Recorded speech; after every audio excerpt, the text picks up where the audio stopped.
करोगे तो ही आपको मोक्ष मिलेगा। ठीक है, तो चलिए वाणी पर ध्यान देते हैं। साहित्य की वाणी क्या कहती है? पंडित वाद बदे सो झूठा, राम के कहे जगत पति पावे, खांड कहे मुख मीठा, पावक कहे पान जोड़ा है, जल कहे तृषा बुझाई, भोजन कहे भूख जो भाजे, तो दुनिया तर जाई। नर के संग शिवा हरि बोले, हरि प्रताप न जाने, जो कब हुई उड़ जाए जंगल में, तो हरि सुरति न आने। बिन देखे बिन अर्शी परस, बिन नाम लिए का होई, धन के कहे धनिक जो होवे, निर्धन रहे न कोई।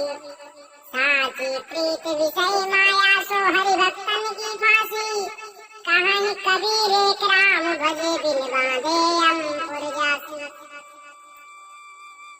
शायर की वाणी को अच्छी तरह से यहाँ पर समझ लेना है। साहब ने इस वाणी में बहुत कुछ समझाया। सदगुरु कहते हैं कि हे पंडित जी, आप जो वाद विवाद करते हैं कि केवल राम नाम के उच्चारण मात्र से जीव मोक्ष प्राप्त कर सकता है, सो यह कहना झूठा है। ठीक है, अब यहाँ पर समझ लो कि इतने ज्ञानी लोग तुम्हें जपने की बात करते हैं और बोलते हैं कि ये नाम जपने से तुम्हें मोक्ष मिल जाएगा, तो समझ लेना कि आपको मूर्खों ने गलत शिक्षा दी है। यदि परमात्मा राम के परिचय किए बिना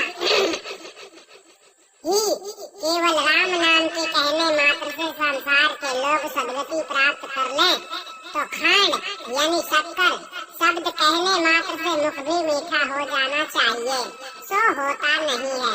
अतः जैसे खांड खाने से मुंह मीठा होता है, वैसे ही परमात्मा राम का परिचय ज्ञान प्राप्त करके ही जीव सदगति मोक्ष को प्राप्त हो सकता है। ठीक है, केवल जपने से नहीं, नाम जपने से कुछ नहीं होता है। जिस चीज की दुनिया बात करती है, आप लोगों को पाखंडी गुरु शिक्षा देते हैं, जिसके बारे में बताते हैं, उसको मिलाते नहीं है, केवल बताते हैं।